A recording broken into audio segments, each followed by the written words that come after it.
Bismillahirrahmanirrahim. Assalamualaikum warahmatullahi wabarakatuh. Perkenalkan, nama saya Ode Mimin, NIM 0320013665, kelas J.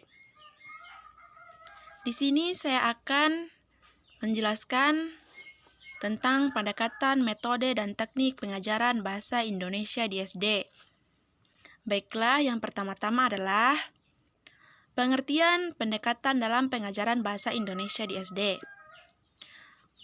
Pendekatan mengacu pada seperangkat asumsi yang saling berkaitan dan berhubungan dengan sifat bahasa, serta pengajaran bahasa. Pendekatan merupakan dasar teoretis untuk suatu metode. Asumsi tentang bahasa bermacam-macam. Antara lain, asumsi yang menganggap bahasa sebagai kebiasaan. Ada pula yang menganggap bahasa sebagai suatu sistem komunikasi yang pada dasarnya dilisankan. Dan ada lagi yang menganggap bahasa sebagai seperangkat kaidah, norma, dan aturan. Baiklah, macam-macam pendekatan dalam pengajaran bahasa Indonesia di SD. Yang pertama adalah pendekatan behaviorisme. Pendekatan ini berpandangan bahwa proses penguasaan kemampuan berbahasa anak sebenarnya dikendalikan dari luar, akibat sebagai rangsangan yang diterapkan di lingkungan kepada si anak. Bahasa sebagai wujud perilaku manusia merupakan kebiasaan yang harus dipelajari. Jadi, kemampuan berkomunikasi anak melalui bahasa pada dasarnya sangat ditentukan oleh stimulus, respon, dan peniruan-peniruan. Kedua, pendekatan nativisme. Pandangan ini berpendapat bahwa anak sudah dibekali secara alamiah dengan sebutan LAD atau Language Acquisition Device. LAD ini sudah diprogramkan untuk mengelola butir-butir tata bahasa yang dianggap sebagai suatu bagian dari otak. LAD pula membekali anak dengan kemampuan alamiah untuk dapat berbahasa. Yang ketiga, pendekatan kognitif. Kemampuan berbahasa anak berasal dan diperoleh sebagai akibat dari kematangan kognitif. Bahasa dalam pandangan kognitif distrukturisasi dan dikendalikan oleh nalar. Dengan demikian, perkembangan kognitif sangat berpengaruh pada perkembangan bahasa. Yang keempat, pendekatan interaksi sosial. Pendekatan ini merupakan perpaduan teori-teori yang disebutkan di atas. Kesimpulan, teori-teori bahasa anak mempunyai potensi dasar atau kognitif dari bawaannya yang tidak terlepas dari pengaruh lingkungan melalui proses interaksi. Inti pembelajaran interaktif adalah siswa membuat pertanyaan atau mencari masalah sendiri dan berusaha menyelesaikannya sendiri. 5. Pendekatan tujuan. Penerapan pendekatan tujuan sering dikaitkan dengan cara belajar tuntas. Dengan cara belajar tuntas berarti suatu kegiatan belajar mengajar dianggap berhasil apabila sedikit-dikitnya 85% dari jumlah yang mengikuti pelajaran itu menguasai 75% dari bahan ajar yang diberikan oleh guru. Baiklah, yang keenam, pendekatan struktural. Pandangan ini berpendapat bahwa bahasa adalah data yang didengar atau ditulis untuk dianalisis sesuai dengan tata bahasa. Jadi, belajar bahasa adalah struktur tata bahasa. Ketujuh, pendekatan komunikatif. Pendekatan komunikatif didasarkan pada pandangan bahwa bahasa adalah sarana berkomunikasi. Karena tujuan pengajaran bahasa adalah meningkatkan keterampilan berbahasa siswa, bukan kepada pengetahuan tentang bahasa, melainkan pengetahuan bahasa diajarkan untuk menuju pencapaian keterampilan bahasa. Yang kedelapan, pendekatan pragmatik. parigmatik.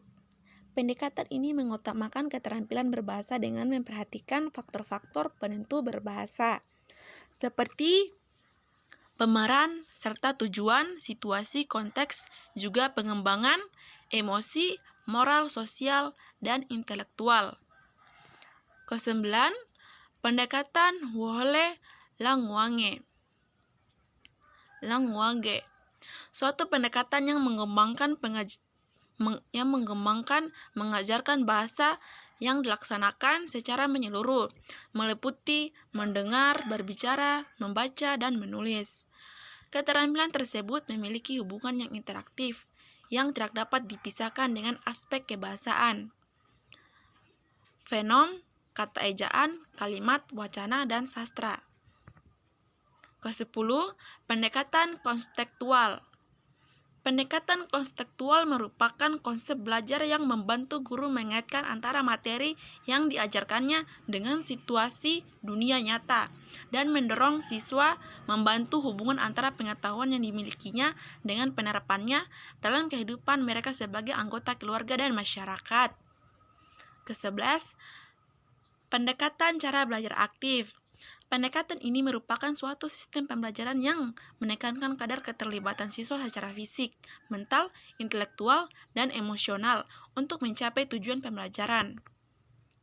Baiklah, setelah itu, pengertian metode dan pengajaran dalam pengajaran bahasa Indonesia di SD. Okelah, metode dalam pembelajaran bahasa ialah rencana pembelajaran bahasa yang mencakup pemilihan, penentuan, dan penyusunan secara sistematis bahan yang akan diajarkan, serta kemungkinan pengadaan remedi dan bagaimana pengembangannya. Pemilihan, penentuan, dan penyusunan bahan ajar secara sistematis dimaksudkan agar bahan ajar tersebut mudah diserap dan dikuasai oleh siswa. Semuanya didasarkan pada pendekatan yang dianut. Baiklah, macam-macam metode dalam pengajaran bahasa Indonesia di SD. Yang pertama, metode langsung. Metode ini menerapkan secara langsung semua aspek bahasa dalam bahasa yang diajarkan. Keunggulan dari metode ini antara lain, murid terhindar dari verbalistik dan dapat menggunakan bahasa yang diajarkan secara wajar dan konseptual. Kedua, metode alamiah. Metode ini banyak memiliki nama, yaitu metode murni, metode natural, atau Costumari method.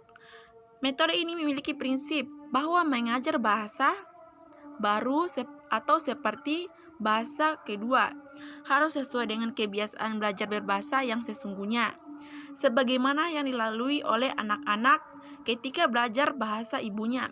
Proses alamiah ini yang harus dijadikan landasan dalam setiap langkah-langkah yang harus ditempuh dalam pengajaran bahasa kedua seperti bahasa Indonesia.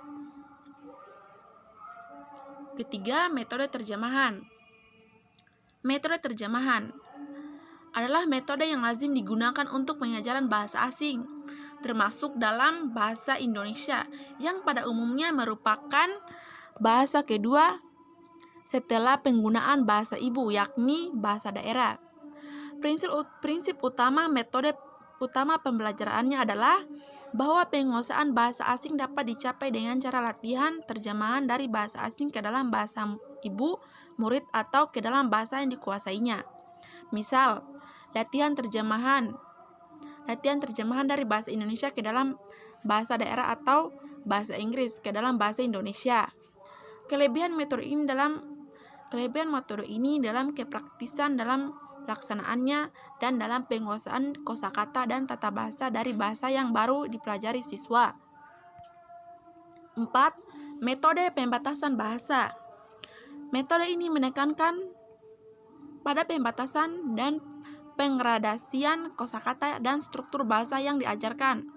Pembatasan itu dalam hal kekerapan atau penggunaan kosakata dari urutan penyajiannya.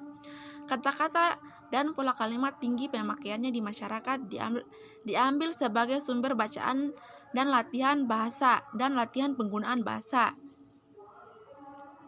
Pola-pola kalimat, perbendaharaan kata, dan latihan lisan maupun tulisan dikontrol dengan baik oleh guru. Kelima, metode linguistik. Nama lain metode ini adalah metode oral-aural. Prinsip yang menjadi landasan metode ini adalah pendekatan alamiah, sebab yang menjadi landasan pembelajarannya senantiasa hasil penelitian para linguis atau ahli-ahli bahasa. Ya, titik pembelajarannya pada penguasaan bahasa lisan.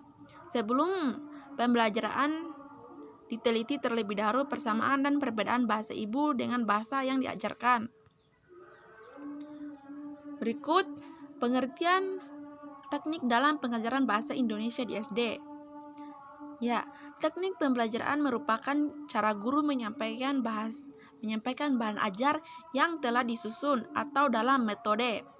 Berdasarkan pendekatan yang dianut, teknik yang digunakan oleh guru bergantung pada kemampuan guru untuk mencari akal atau siasat agar proses belajar mengajar dapat berjalan lancar dan berhasil dengan baik. Dalam menentukan teknik pembelajaran ini, guru perlu mempertimbangkan situasi kelas, lingkungan, kondisi siswa, sifat-sifat siswa, dan kondisi-kondisi yang lain. Berikut macam-macam teknik dalam pengajaran bahasa Indonesia di SD. Yang pertama, teknik ceramah. Teknik ini digunakan untuk menyampaikan informasi bagi siswa sekolah dasar kelas rendah. Teknik ini diperlukan sebagai latihan keterampilan menyimak. Pelaksanaan teknik ceramah kelas rendah dapat berbentuk cerita kenyataan, dongeng, atau informasi tentang ilmu pengetahuan. Selesai ceramah, dapat diikuti dengan teknik tanya jawab. Teknik tanya jawab. Penggunaan teknik tanya jawab ini dapat diterapkan pada latihan keterampilan menyimak, berbicara, membaca, dan menulis. Selain guru yang bertanya pada siswa, juga dapat dilakukan siswa yang bertanya pada guru. Setelah guru ceramah atau bercerita, di samping itu guru dapat pula pada awal pelajaran sebagai presenset dan pada akhir pembelajaran yang disebut post-test. 3. Teknik karya wisata. Ya. Teknik ini dilaksanakan dengan cara membawa langsung siswa kepada guru ya, kepada objek yang ada kaitannya dengan materi pembelajaran. Kepada siswa, kepada objek yang ada kaitannya dengan materi pembelajaran. Untuk kelas rendah, guru dapat membawa siswa untuk berjalan-jalan di sekitar lingkungan sekolah. Kemudian secara bergiliran, siswa disuruh menceritakan benda-benda atau peristiwa yang ditemuinya. Untuk siswa kelas tinggi, siswa dapat mengarang atau mendeskripsikan tempat-tempat yang telah mereka kunjungi, misal museum, kebun binatang, tempat pameran, atau tempat karya wisata lainnya. Dan yang terakhir adalah teknik diskusi kelompok. Teknik ini dapat dilakukan di SD, kelas rendah dengan bimbingan guru. Peran guru terutama dalam pemilihan tugas, pemilihan bahan diskusi, pemilihan ketua kelompok, dan memotivasi siswa agar mau berbicara atau bertanya. 5. Teknik pemberian tugas. Teknik ini biasanya diberikan secara individual atau kelompok. Teknik ini bertujuan agar siswa lebih aktif dalam mendalami pelajaran dan memilih keterampilan tertentu. Untuk siswa kelas rendah, tugas individual seperti membuat catatan kegiatan harian atau disuruh menghafal puisi atau lagu. Ya, itulah penjelasan dari saya. Mohon maaf apa penjelasan saya tidak dipahami atau kurang dimengerti, begitu ya. Lebih dan kurangnya mohon dimaafkan. Wabillahi taufiq wal hidayah. Wassalamualaikum warahmatullahi wabarakatuh. Sekian dan terima kasih.